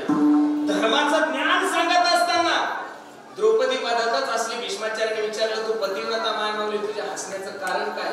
त्यावेळेस द्रौपदीने सांगितलं बाबा आज तुम्ही माझ्या नवऱ्याने धर्म असा आहे, धर्म तसा आहे, धर्म हा आहे, धर्म तो हे सांगताय. त्यावेळेस भर सभेमध्ये दुःशासन मला नग्न करत होता. त्यावेळेस तुमचा धर्म कुठे गेला होता? काय म्हणले? त्यावेळेस तुमचा धर्म कुठे गेला होता? त्यावेळेस भीष्माचार्याच्या डोळ्याला धारा लागल्याने भीष्माचार्य सांगू लागले द्रौपदी त्याही वेळेस तुला वाचवण्याची इच्छा माझ्या अंतःकरणामध्ये होती, त्याही वेळेस तुला मदत करण्याची इच्छा माझ्या अंतःकरणामध्ये होती, पण काय करणार? मी दुर्योधनाच्या घरचं अन्न खाल्ल्यामुळे माझी बुद्धी काय झाली होती? काय झाली होती? मग आता दुर्योधनाच्या घरचं खाल्ल्यानंतर भीष्माचार्यासारखा साधू जर बिघडू शकतो, चांगलं अन्न खाल्ल्यानंतर बिघडलेला माणूस का सुधारणार नाही? म्हणून करून बघा. देवाच्या चिंतनामध्ये खूप ताकद आहे. तयाच्या चिंतने किती जरी मोठं संकट आलं ना महाराज, त्या संकटावर मात करण्याची ताकद फक्त आपल्याला देवाचं साधू संतांचे प्रमाण देतात. तुम्ही असं ऐकलं का? 2 वर्ष झाले तुमच्या जिल्ह्यातले सप्ते बंद होते. नगर जिल्हा आहे तुमचा, बीड जिल्हा नगरच्या बॉर्डरवर तुम्ही, बरोबर आहे का नाही? सगळ्यात जास्त कोरोना होता नगर जिल्ह्यामध्ये. अजून सुद्धा रेड झोन मध्ये सगळे जिल्हे ओपन झाले, पण नगर काही ओपन झाला नाही. मग तुम्ही बॉर्डरवर लोक होते. नगर जिल्ह्यामध्ये आणि बीड जिल्ह्यामध्ये अशी बातमी तुम्ही टीव्हीवर ऐकली का? 2 वर्ष झाले नगर जिल्ह्यातले आणि बीड जिल्ह्यातले सप्ताह बंद आहे. म्हणून याला कंटाळून हरिभक्तपणा टिंब महाराजांनी फाशी घेतली. ऐकलं का? असं झालं का? असं ऐकलं का? नाही. हा, कोरोनाच्या काळामध्ये हॉटेल व्यावसायिक मिळे असे भरपूर उदाहरण, कॉन्ट्रॅक्टर मिळे, बिझनेसमॅन मिळे, बरेचसे लोक मिळे, पण अजून कंटाळून कोरोनाला फाशी घेतली असं महाराजच नाही. याचं कारण त्यांचा विश्वास देवावर खूप आहे. महाराज बघा ना, लोकांना असं वाटत होतं तुम्ही कीर्तन ठेवले म्हणजेच आमची घरं चालतात. 2 वर्ष बंद होते तरी आम्ही जिवंत म्हणजे तुमच्यावर आमचं काहीच चालत नाही, हे बी सिद्ध झालं. उलट करोनाला काही गोष्टी खूप चांगल्या केल्या महाराज. तुमच्याही मनात गोड गैरसमज होता आम्ही सप्ताह करतो म्हणून, तुमचं अजिबात नाही. तुम्हाला तुमचे घरचे सांभाळत नाही, आम्हाला काय सांभाळणार? आम्हाला सांभाळणारा आमचा देव आहे. भैरवनाथाच्या कृपेने आजच्या तारखेपर्यंत आमची व्यवस्था त्याला चांगल्या प्रकारे केली महाराज. कोणी दिवसी बरसोनी हाती वारा, कोणी दिवसी पालकी सुभेदार, कोणी दिवसी पायाचा चाकर, चालत जावे चालत जावे. जीवनामध्ये सुख दुःख येणार याची अनेक वाक्य आहे का? बिना वनवास के जीवन में कभी सुखवास ही नहीं सकता. दुःखाशिवाय माणसाला सुखाची किंमत कळतच नाही. पण एवढा सुंदर निर्णय जीवनामध्ये प्राप्त झाला. देवाचं चिंतन करा. तुकोबरा ते सांगतात हिची आम्हा करणी का बीजवानवा विना विठोबा.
ज्या छत्रपती शिवाजी महाराजांचा पुतळा तुम्ही इथं बसवलेले, ते छत्रपती शिवाजी महाराज महाराष्ट्राचे हिंदवी स्वराज्याचे संस्थापक होते. कोण होते?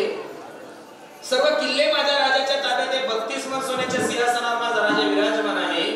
आणि छत्रपती शिवाजी महाराज ज्यावेळेस तुकोबऱ्याच्या कीर्तनाला जाऊन बसायचे ना, त्यावेळेस तुकोबऱ्याची परिस्थिती पाहिल्यानंतर तुकोबऱ्याची दया एक वेळ छत्रपती शिवाजी महाराजांना आली.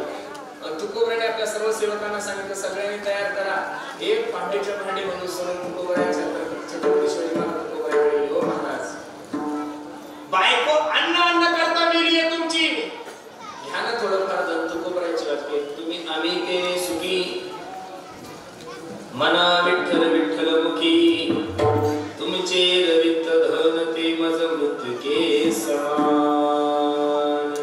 कंठी मिळवा तुळशी व्रत करा एकादशी, मनवा हरीचे दास तुका म्हणे मज हे. असं लक्ष देऊन ऐका दादा.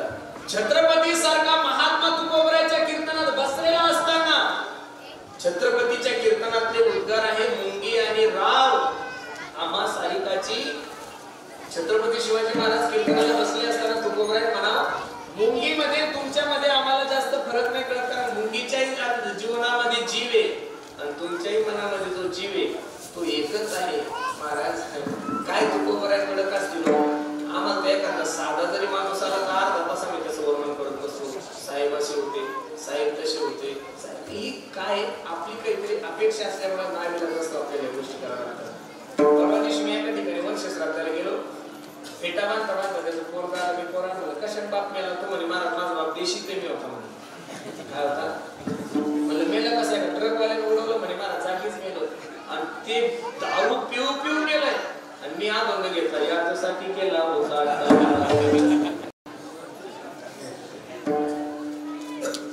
25-30 हजार रुपयासाठी बेवड्या सुद्धा मी कुटवाशी मागतो. वैकुंठवासी तुकोबऱ्या तसं नव्हते करत महाराज. तुकोबऱ्या गाढवच म्हणत होते, घोड्याला घोडच म्हणत होते. तुकोबऱ्या होते ते महाराज, कोणत्याच गोष्टीची कमी नव्हती. छत्रपती शिवाजी महाराजांसारखा महात्मा ज्यांचा शिष्य असेल, तुकोबऱ्या साधे असतील तरी कसे हो महाराज. त्या काळामध्ये 450 एकर जमीन होती तुकोबऱ्याकडे. 12 गावची चहागिरी होती. शावकार होते माझे तुकोबऱ्या. तुकारामला शावकार म्हणायचे लोक. काय म्हणायचे? पण आपली शावकारकी वेगळी, ती शावकारकी वेगळी. आपण लोकांना पैसे वाटतो, तुकोबऱ्याने पैसे वाटले, पण तुकोबऱ्या व्याजाला पैसे नव्हते वाटत. आपण जसं 5 रुपये 10 रुपये 15 रुपये डबल दीड व्याज, ही आपली ही पद्धत आहे. ठीक आहे, आणि फुकट देत जाऊ मी लोकांना. फुकट दिलेले लोक देतच नाही मला. जास्त परेशान केले पोलिसाचे धमकी देतात. त्याच्यामुळे जे येते बरे. दुर्गा देवी नावाचा दुष्काळ पडल्यानंतर समाजाजवळ खायला राहिलं नाही. माझ्या तुकोबऱ्याने काय केलं? ज्यांना पैसे वाटले होते तेवढ्या सगळ्या जेवढ्या वह्या होत्या त्या सगळ्या वह्या उचलल्या तुकोबऱ्याने कुठे नेऊन टाकल्या? इंद्रायणी डोळामध्ये. महाराज आपण करू का असं? आपल्याकडून एवढं शक्य. संत नव्हती जगात माणसाच्या सारखी नाही विडवार तुका माणसाला तो याची करणे काम मी जवळ. तो गुण अभंग मी तुम्हाला सर्व पंचशीलसाठी घेतला होता. काल भैरवनाथाच्या जन्म उत्सवानिमित्त हा भव्य दिव्य स्वरूपाचा खूप मोठा कार्यक्रम तुम्ही सर्व मंडळी केलाय. मला आनंद वाटतो की एवढं मोठा अन्नदान 2 दिवसाचा उत्सव खूप सुंदर आहे. काही दिवसांनी तपासायला जागा होणार. आता तुम्ही ज्या मोठ्या ताकदीने उत्सव करता तेवढ्याच ताकदीने तुम्हाला दरवर्षी करावं लागेल, म्हणजे तुमचं नाव चांगलं राहील. आणि तुम्ही एकदा चांगल्या कीर्तन करायची सवय यांना लावली ना, त्यांना साधा कीर्तनकार जमणार. एकदा सवय लागल्यानंतर कसं जमणार? लोक म्हणतील नाही नाही नाही नाही नाही, त्या गावाचं सांगवीला जो सप्ताह होतो ना, तिथं लय सुंदर वादक असतात बरं, तिथं लय सुंदर गायक असतात, तिथं लय 1 नंबरचे कीर्तनकार असतात. याचा प्रचार आपल्याला करायची गरज नाही, पण सरच करतो. काय करतो? आपण जितकं चांगलं होईल तितकं करण्याचा प्रयत्न करायचा. अजिबात मधात पाय घालायचा नाही. आणि काल भैरवनाथ हे भगवान शंकराचे अवतार आहे. कोण आहे? भगवान शंकराचे. आणि नाव काल भैरव आहे. काय? एखादा जर आडवा आला त्याचा कार्यक्रमच वाजवणार ते. सगळ्यात शांत आहे. भगवान शंकरासारखं दैव शांत कोणीच नाही महाराज. इतका भोळा आहे. रावणानं बायको मागितल्यानंतर बायको देऊन टाकली होती. ही वस्तुस्थिती आहे. रावणाला पार्वती एवढी आवडली. मला काही नको म्हणे, मला पार्वतीच पाहिजे. जगात किती जरी गोळा असला तर बायको नाही देणार मला कधी. एवढा गोळा आहे माझा काम. 14 रत्न निघले समुद्रातून. किती? ऐरावत नावाचा हत्ती आहे, लक्ष्मी आहे, कामधेनू गाय आहे, एवढे चांगले चांगले रत्न निघले. आणि या बाबांनी काय घेतलं त्यातलं? काय घेतलं? विष. विष कोणाला नाही पचवता येत त्याच्यासाठी माणसाला ताकद लागते महाराज. आणि ती ताकद फक्त आणि फक्त माझ्या भगवान शंकराकडे, भैरवनाथाकडे. कोणाकडे? ती भैरवनाथाकडे. जो एवढा हळहळी ती विष पिऊ शकतो, त्याच्या कार्यक्रमाच्या जर मध्ये जर कोणी केलं त्या विषनी पाहू शकत. माझी विनंती तुकाने सत्य परमाभाव नाही तुम्हाला देता येत नाही, मी अजिबात देऊ नका. तुमच्या बाजूला मंदिर राहिलंच नाही, ते होईल देवाचं काम आहे, त्याला कर नाही. पण एखादा देत असाल त्याला जर तुम्ही त्याचा हात आला देऊ नको, कार्यक्रमच लागणार. तुम्ही इथं नाही दिले तर दुसरीकडे तुम्हाला द्यावंच लागणार. माझं काय मत आहे, मुस्लिम समाजाचा माणूस जर 10 रुपये कमवत असेल त्यातला 1 रुपया 2 रुपया जर तो अल्लाहसाठी म्हणजे मस्जिदसाठी काढून ठेवत असेल तर तुम्ही 1000 कमवतात त्यातले कमीत कमी 50 रुपये देवासाठी नको का? लोक मंदिरातून सुद्धा काही चोरून न्यायचा प्रयत्न करतात. कशी लोक झाले मला काही कळत नाही. फक्त देव तेवढं बऱ्याचशा मंदिरावर टाकी ओळखायला देवाच्या गळ्यातले दागिने सुद्धा काही लोकांनी चोरले. मला आनंद वाटतो महाराज. आणि माझी तरुणांना विनंती, पुराणो तुम्ही प्रत्येक क्षेत्रामध्ये पुढे गेलं पाहिजे. याचं कारण मी आज महाराष्ट्रभर फिरतो महाराज, जिथेही कीर्तनाला जाईल तिथं बहुतांशी मला जुळलेला तरुणाची का, तरुणांना का पहिलं प्राधान्य द्यायचं. आता काही लोक म्हणते महाराजांच्या गळ्यामध्ये माळा नसतात, ते गल लावत नाही, काही लावत नाही. ठीक आहे, माळा लगेच कीर्तन ठेवलं माळ घाला असाही माझा काही आग्रह. माळकरी कसे एका घरी चहा घ्यायला गेला, मग चहा झाल्यानंतर मी त्यांचा नवरा खूप चांगला म्हणून त्या माय मम्मी सांगितलं मला, बाई किती गोड नवरा आहे तुमचा, माळकरी आहे, पंढरपूरचा वारकरी आहे, किती चांगला आहे, गंध लावतोय, एकदम चांगला आहे. ती बाई मला हळूच कानात म्हणे, महाराज तुम्ही माझ्या नवऱ्याच्या माळीवर अजिबात जाऊ नका आणि तुम्ही त्याच्या गंधावर तर अजिबात जाऊ नका. त्यानं दुसऱ्याच्या संघास पुढे उभं राहून संध्याचे पैसे उचललेले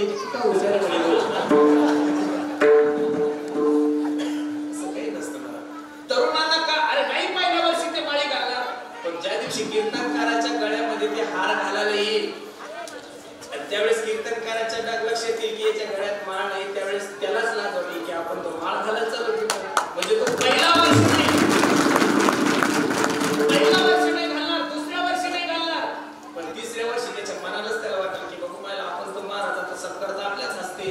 जर आपल्या गळ्यात माळ नाही दिसली तर महाराज आपल्याला टोकणार. म्हणजे इच्छा जरी नसली तरी त्याची प्रवृत्ती होईल. 2-3 वर्षांचा होईल मार्ग झाल्या शहराला. हा हेतू ठेवा.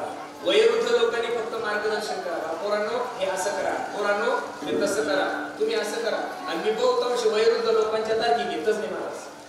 इतके बाबा त्यांना ते जुने सत्य करायचे सवय, फक्त नारळावर डोक्यावर.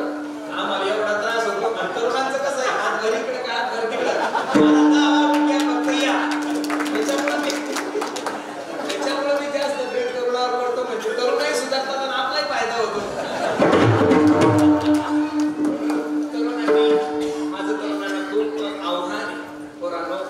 मी तुमचा मित्र म्हणून तुमचा छोटा भाऊ म्हणून तुम्हाला मार्गदर्शन करेन. तुम्ही जीवनामध्ये सुधारायला होतं. मला आनंद वाटला. मला डॉक्टर साहेबांनी मागाशी सांगितलं म्हणजे महाराज आमच्या गावामध्ये बहुतांशी तरुण व्यवसायाकडे चांगल्या प्रकारे वळलेले आहे. झालं पाहिजे. आता कुठे तुम्हाला व्यवसाय करण्याची बुद्धी निर्माण झाली महाराज. अरे लाज वाटली पाहिजे आपल्याला. पोरांनो युपी बिहारचे लोक तुमच्या तालुक्याच्या गावी येऊन पाणीपुरी येऊन त्यांनी 5-5 कोटी बिल्डिंग बांधल्या. तुम्ही बिल्डिंग इथं बांधत नाही पण हाय त्या बापाच्या जमिनी विकल्या. काय झालंय तुम्हाला? कोणत्या चक्कीचं पीठ खातो तुम्ही? मला काही कळत नाही. सुधारलं पाहिजे. नोकरीच्या भरोशावर नका राहू. प्रत्येकच सरकार तुम्हाला नोकरी दिली अपेक्षा करू नका महाराज.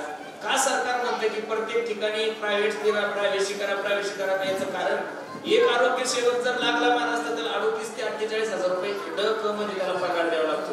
त्या 48 हजारामध्ये 4 चांगल्या मुली काम करतात मला 10-10 हजार रुपये आणि त्या 12 तास सर्व्हिस करतात. मग एकाला 48 देण्यास सरकार खुश आहे का? 48 मध्ये 4 लोकांना काम करून घ्यायला खुशी अजिबात नाही करतात.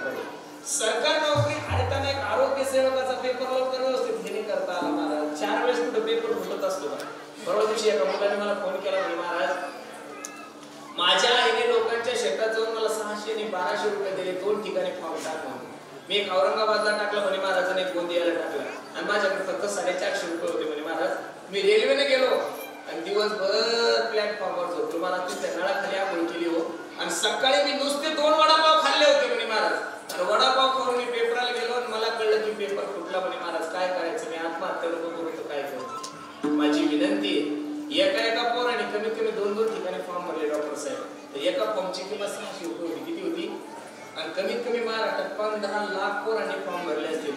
तर आपण 15 मध्ये 2 ठिकाणी जर म्हणले तर 30 लाख गुणिले 600 रुपये पैसे किती झाले महाराज? जेवढा पगार तुम्हाला द्यायचा तेवढा अगोदर सरकारने तिजोरीमध्ये घेऊन ठेवला. नका त्यांच्या भरोश्यावर. 5 एकर जमीन आहे तुम्हाला, अजिबात सरकारी नोकरी नका. 5 म्हशी घेऊन या रे, अर्धा एकरी काम 5 म्हशी घेऊन या, त्या म्हशी सांभाळा आणि दररोजचं दूध सकाळी उठून मस्त बुलेट घ्या आणि बुलेट घेऊन तालुक्याच्या ठिकाणी घेऊन जा. घर बसल्या तुम्हाला 35,000 रुपये महिना पडेल महाराज. कुठेतरी तुमची ही मानसिकता तयार झाली पाहिजे. मुस्लिम समाज तुमच्या आणि माझ्या सोबत राहतो. त्यांची पिण्याची टक्केवारी जर पाहिली तर भारतामध्ये 2% महाराज. आपली पिण्याची टक्केवारी 70% पुढे गेलेली आहे. काही लग्नात आम्हाला बोलवतात आशीर्वाद द्यायला, बापाही पेला असतो, नवरदेव बी पेला असतो, पण वास येत नाही. थोडं थोडं का होईना, म्हणजे काय ताळ आहे असं नाही केलं पाहिजे. तुम्ही पत्रिकेवर कसं टाकता हो की आमच्या तिथं कपड्याचे आहेर स्वीकारल्या जाणार असते ना प्रत्येक पत्रिकेवर.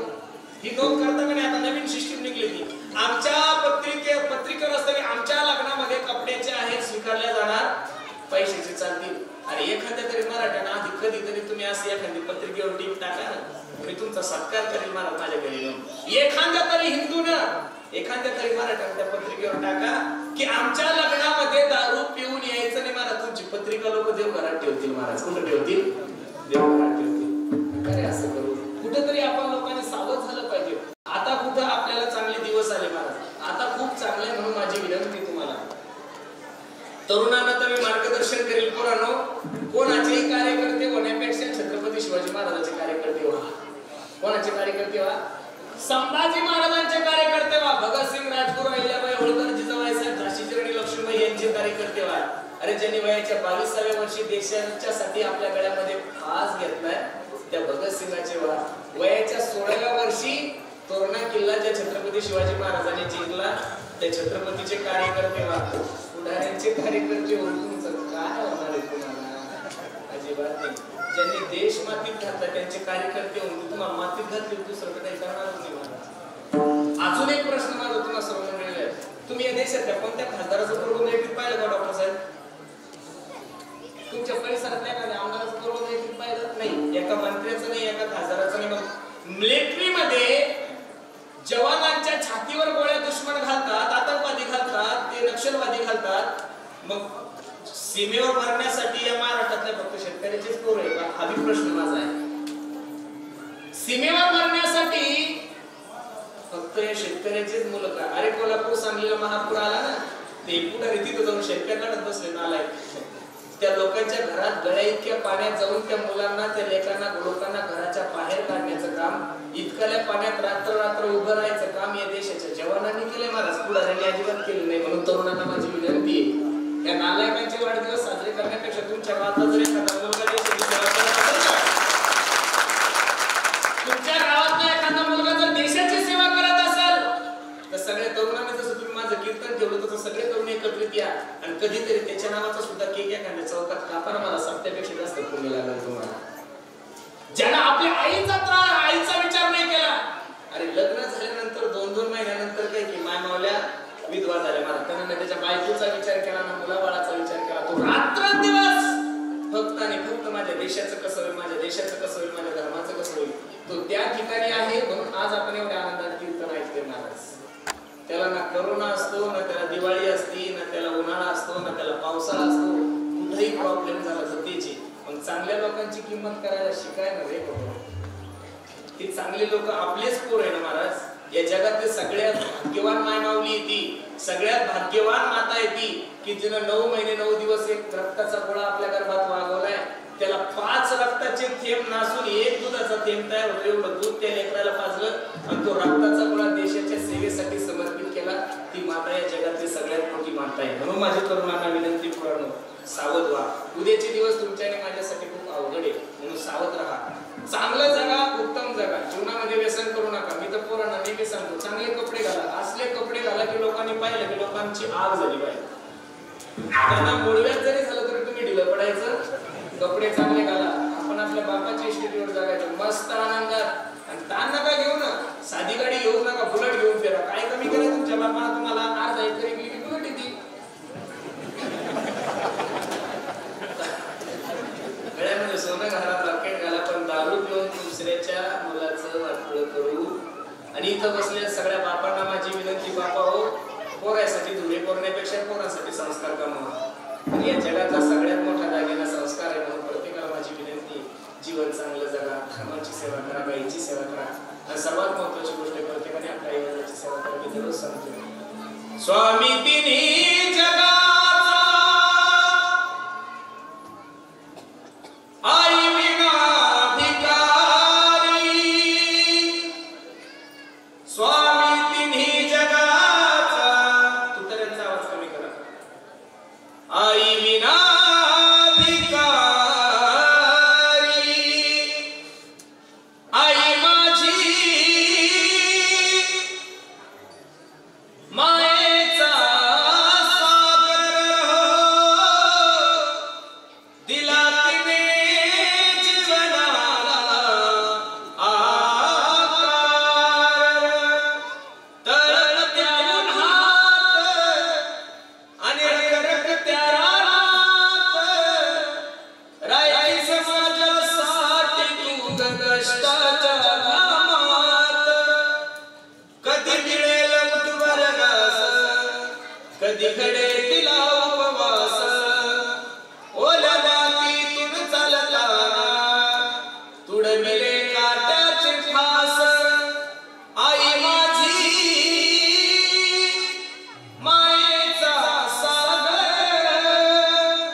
प्रत्येकाने आपल्या आई वडिलांची सेवा करा, धर्माची सेवा करा. खूप गोड नियोजन तुम्ही सर्व मंडळी केलं. नजर लागावा एवढा सुंदर कार्यक्रम आहे. सगळ्या गोष्टी सुंदर आहेत. असं एकही गोष्ट नाही तिच्याकडे नाव ठेवावं. सगळं सुंदर वातावरण त्या तरुणांनी, सर्व ग्राम लोकांनी केलं. मी फक्त तरुणांना आणि या सर्व गावकरी मंडळी एवढीच विनंती करेल, आपला जो सप्ताह आहे 2 दिवसाचा करा, उद्या 1 दिवसाचा करा, 3 दिवसाचा करा, हे तुमच्या गावावर अवलंबून आहे. कशावर अवलंबून आहे? गावावर आहे. दरवर्षी असं वातावरण आहे काही सांगता येत. कधी हा परिसर थोडा दुष्काळ, पण या परिसरात थोडा जास्त असतो, पाणी कमी असतो. कधी पाऊस जास्तही पडू शकतो आणि कधी पाऊस कमी पडू शकतो. पण अशी काहीतरी योजना करा की त्या योजनेतून आपला सप्ताह दरवर्षी चालला पाहिजे. आणि एवढं सुंदर मंदिर बांधलं महाराज. मंदिर केवढं मोठं बांधलं याला महत्व नाही, मंदिराची जोपासना खूप चांगली झाली पाहिजे. 25 लाख रुपयाचं 50 लाख रुपयाचं मंदिर बांधताना तर त्या मंदिराची दिवाबत्ती करण्यासाठी, दररोज झाडझूड करण्यासाठी, त्याला नैवेद्य देण्यासाठी एखादा गोर गरीब गावातला माणूस त्याला 1,500 रुपयेच महिना द्या. त्याला म्हणा 2 टाइम मंदिराची व्यवस्था तुझ्याकडे झाली पाहिजे, केलंच पाहिजे. महाराज तुम्हाला काही भैरवनाथ दररोज गुलाबजामची पंगत नाही मागत. तुम्ही खिचडी भात केला तो देऊन द्या, तुम्ही भाकर केली तोच द्या.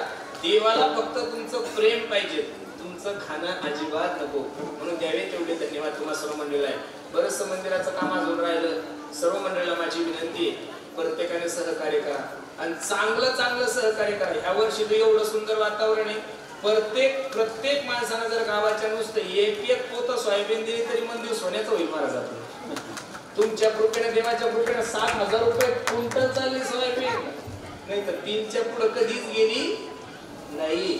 1 क्विंटल कापूस जरी त्याला तुम्हाला 9,000 रुपये खूप झालं महाराज. आणि खरं सांगू का, आज इथं कमीत कमी 3,000 लोक आहे. किती लोक आहे? सत्ता करण्यासाठी देणगी करायची गरज नाही, तरुणांना पैसे काढायची गरज नाही. या 3,000 लोक तुमच्या गावची लोकसंख्या किती हो? किती? 4,000 आहे. 4,000 लोक सोडून द्या, काही नका. 3,500 लोकांनी नाही, फक्त 500 लोकांनी किती? फक्त 500 लोकांनी काय करा, उद्या बाजाराला जा आणि काल भैरवनाथाचं नाव टाकून एक गल्ला घेऊन या. काय घेऊन या? गल्ला. आणि उद्यापासून तर पुढच्या काल भैरव जयंती पर्यंत दररोजचा फक्त 1 रुपया त्या गल्ल्यात टाका, जास्त नका टाकू. 500 लोकांनीच टाका. किती रुपये टाका? 1 रुपया. एवढं तर गरीब जगात कोणीच नाही महाराज. तुम्ही 13 रुपयाची काय खाता, 50 रुपयाचं माणिकचंद खाता, तुम्ही एवढे काही गरीब नाही. अहो, कोरोनाच्या काळात 30 रुपयाची दारू यांनी 2 शेल घेतली. मला माझा बर्थडे होता 9 जूनला. मग काही लोक म्हणे महाराज काहीतरी आपण मदत करू. म्हणलं चालतं, काय हरकत नाही. मग आम्ही आळंदीला थोडे गहू वगैरे वाटले. म्हणलं गावात काही गोरगरीबाकडे जा. पण मी गावातले गरीब पाहिले, म्हणलं हे मेले तरी यांना रुपया द्यायचा. अहो, या गावड्याने 30 रुपयाची क्वार्टर मारा 600 रुपयाला घेतली ना. आणि मग गरीब कसे म्हणायचे यांना? अजिबात नाही बाबा, हे कशाचे गरीब? 700-700 रुपये किलोचे बोकडे खातात, हे गरीब कशाचे? अजिबात नाही. म्हणून माझी विनंती, 500 लोकांनी दररोजचा 1 रुपया जरी टाकला महाराज तर किती होतात हो? 500 रुपये दररोजचे. किती होतात? का जास्त होतात? 500 होतात ना. आणि महिन्याचे किती झाले? 1 रुपया सांगितलं डॉक्टर साहेब. किती झाले? 15,000 रुपये. 12 महिन्याचे किती झाले हो? 1 लाख. तुम्ही इंदुरीकरचे 2 ठेवले तरी पैसे कमी पडतील, शिल्लक राहतील. किती? 1,80,000 रुपये मी तुम्हाला रुपयाने सांगितलंय. कितीनं सांगितलंय? आणि 10 रुपये जर दररोजचे तुम्ही टाकले, समजा चला आपण काल भैरवनाथांनी दररोजचे 10 रुपये टाकू, तर पैसे किती व्हायला लागले महाराज? अहो, 70 पैसे मागायची गरज नाही. तुम्ही कीर्तनकार ठेवून, माईक ठेवून, गायनक वादक ठेवून लाख रुपयाची पंग सुद्धा घालू शकता तुम्हाला. पण तुमची तर 2034 पर्यंत पंक्ती गेलेली आहे. एवढे भाग्यवान लोक आहेत. मग सप्ताहासाठी दरवर्षी देणगी करायची गरज नाही. असा ग्रुप करा, त्यांनी फक्त दररोजचा रुपयाच टाकला. पण तुम्ही एवढं सोपं करणार नाही. त्याच्यामुळे रुपयाच्या नांदी नका लागू. दरवर्षी सप्ताहाला की 5,000 रुपये जाऊ द्या. कशात नाही घाला, असं केलं तरी चालतं. खूप गोड नियोजन तुम्ही सर्व करून द्यावे, तेवढे धन्यवाद तुम्हाला सर्व मंडळी. मी भगवंताला हीच विनंती करेन, काल भैरवनाथ भगवंता एवढा सुंदर सप्ताह केला आमच्या तरुणांनी, यांना दीर्घ आयुष्य देव. आणि दुसरं तुम्हाला काहीच मागणार नाही. आमच्या या गावातले जेवढे काही तरुण आहे, काल भैरवनाथा ते होईल तितक्या लवकर निर्व्यसनी हो आणि त्यांच्या पण परमार्थाचं काम देऊ, असाच करून घेऊ, एवढीच विनंती आपण काल भैरवनाथाला. कार्यक्रमासाठी उपस्थित सर्वच आमचे गायक वादक महाराज मंडळी, ज्यांनी गोड असा पप्पा जाजोला सुंदर असं गायन केलं, सर्वांच्या चरणी मी माझा माथा ठेवतो. आणि जाता जाता तुम्हाला एक छोटीशी सूचना करतो. आम्ही ज्या परिसरामध्ये वावरतो त्या परिसरामध्ये डॉक्टर साहेब एक छोटीशी गोशाळा सांभाळतोय. तुम्ही असाल की पैसे वगैरे मागता का? अजिबात नाही, कोणाला पैसेच मागत नाही. माझे पासपोर्ट बाबांनी त्यांनी सांगितलं, म्हणे हे बघ, लोकांकडे पैसेही मागायचे नाही, गायीची सेवाही करायची. म्हणलं कशी करायची? त्या गायीच्या याच्यामधूनच आम्ही सुंदर अशी वारकरी अगरबत्ती तयार करतो आणि प्रत्येक कीर्तनाला जिथं जाऊ तिथं लोकांना देतो. त्याच्यामुळे लोकांना पैसे मागायची आतापर्यंत गरज पडली. तुम्ही नेटवर सर्च करा, 95% व्यावसायिक अगरबत्तीमध्ये मुस्लिम धर्माचे लोक, आपले हिंदू लोक नाहीये. मग आम्ही त्यांची अगरबत्ती घेऊन जर तुम्ही तुमच्या देवतेला ओळखत असेल तर आपण एका वारकऱ्याची अगरबत्ती घेऊन गोमातेला सहकार्य का करू नये? म्हणून समोर स्विफ्ट डिझायर गाडी उभी आहे, थोडी बाहेर असेल, प्रत्येकाने एक अगरबत्तीचा पुडा घेऊन जा. तुम्ही म्हणाल महाराज काय घेऊन जा? नक्की घेऊन जा. तुमच्या दिलेल्या अगरबत्तीच्या पैशातून त्या गायीच्या मुखात चारा जाणारे आणि पाणी जाणारे याची शाश्वती मी तुम्हाला नारदाच्या गादीवर देतो, भैरवनाथाच्या समोर देतो. त्यातला पैसा माझ्या संसाराला जाणार नाही. म्हणून पुन्हा शेका सर्वांच्या चरणी मी माझा माथा ठेवतो आणि झालेली सेवा भगवंताच्या चरणी अर्पण करतो. जे बरोबर असेल ते माझ्या सद्गुरू महाराज वारकरी शिक्षण संस्थेचं आहे, चुकीचं असेल ते माझ्या बुद्धीचे दोष आहेत. पुन्हा शेका सर्व मंडळीला माझे हात जोडून विनंती, सर्व ग्रामस्थ मंडळी, पंचक्रोशीतील मंडळी, ज्यांनी मंदिराला दान दिलं, असे भरपूर काही दाते मला. कोणी 2 लाख दिले, कोणी 50,000 दिले, कोणी 25,000 दिले. एका महात्म्याचं तर नाव मला त्याने 8 लाख रुपये दिले. किती दिले? काय नाव आहे त्यांचं? पांडुरंग भाऊ सोनवणे. त्यांनी 8 लाख रुपये आपल्या मंदिरासाठी दिले. त्यांनी पैसे दिले, तुम्ही टाळी तर वाजू शकता नाही. मंदिर हे गावचं आहे म्हणून नका करू, मंदिर हे तुमचं आहे म्हणून महाराज करा प्रत्येकाने. आणि असं जर प्रत्येकाने मदत केली महाराज तर परिसरामध्ये एक नंबरचं आपलं सुंदर मंदिर होईल. म्हणून सर्वांना माझे हात जोडून येते, प्रत्येकाने सहकार्य करा.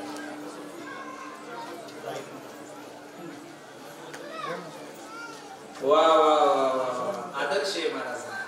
मी खरं सांगू का, आमच्या दिंडीला सुद्धा एका मुस्लिम समाजाची व्यक्तीची 12 वर्ष झाली पंगती.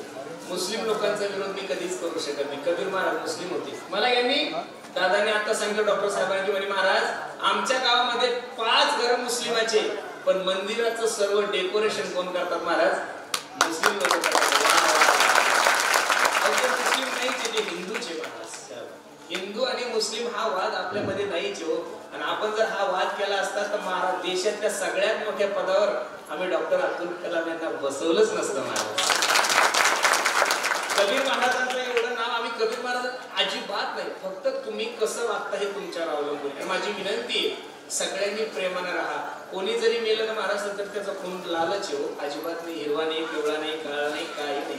म्हणून सगळे जण प्रेमाने राहा. आणि जेवढं सुंदर मंदिर करता येईल तेवढं चांगलं करा. आणि आडव्या लोकांना तर माझे हात जोडून विनंती, अजिबात आडवं येऊ. जगात सगळे प्राणी देवाने आडवेच केलेले. कुत्र आडवं, मांजर आडवी, गाय आडवी, बैल आडवी, सगळं आडवं. फक्त एक खूप जन्माला घातलंय माणूस. देव तर डोक्याला हात लावून बसला बाबा की हू बास एवढं आडवं चालतं. बाय चान्स आडवा असेल किती आडवं चाललं असतं.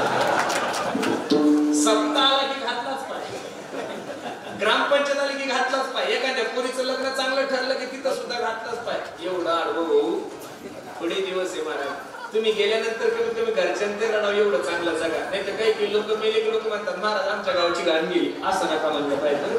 म्हणून सुंदर सर्वांनी सहकार्य करा. आणि जितका मोठा आपला सप्ताह होईल तेवढा चांगला मोठा होण्याचा प्रयत्न करा. तरुणांनाही माझं मार्गदर्शन आहे. तरुणांनो जितकं जास्त तुम्हाला लक्ष देता येईल तितकं लक्ष द्या. तुम्ही म्हणसाल दरवर्षी एवढी फी देणं जमत नाही, पुढच्या वर्षी मी तुम्हाला एक बंपर ऑफर देतो डॉक्टर साहेब. तुमच्या गावाच्या 25 कोणत्याही मुलांनी माळा घालायच्या आणि त्यांनी भैरवनाथाची शपथ घ्यायची, मरेपर्यंत दारू पिणार नाही. मी मरेपर्यंत तुमच्या गावात फुकट कीर्तन करतो. एका कीर्तनामुळे जर 25 कुटुंब सुखी होत असेल तर त्यांच्या बायका त्यांचे मायबाप मला किती आशीर्वाद देतील महाराज. तो पैशाने पूर्ण नाही होणार. म्हणून तरुणांना असा हे संकल्पच केलाय आम्ही. ज्या गावात तरुण पोरं माळ घालतील, ज्या गावात 25-30 मुलं एका टायमाला सांगतील महाराज आम्ही मरेपर्यंत दारू पिणार नाही, त्या गावात जोपर्यंत सप्ताह चालू तोपर्यंत फुकट कीर्तन करायचं. नारळ सुद्धा त्यांच्याकडून घ्यायचं. कोणत्या का निमित्तानं व्हायचं, आम्हाला फक्त तरुणांना सुधरायचं. तरुणांना, कारण की आता ह्या देशाची धुरा, या संप्रदायाची धुरा तरुणांच्या हातावर आहे. म्हणून पुन्हा शेखर सर्वांच्या चरणी मी माझा माता करतो आणि झालेली सेवा भगवंताच्या चरणी अर्पण करतो. ज्या दादाने गोड अशी माईक सिस्टीम लावली, काय नाव आहे तुमचं? गायकवाड. खूप सुंदर. आपण फिदा आहे तुमच्यावर.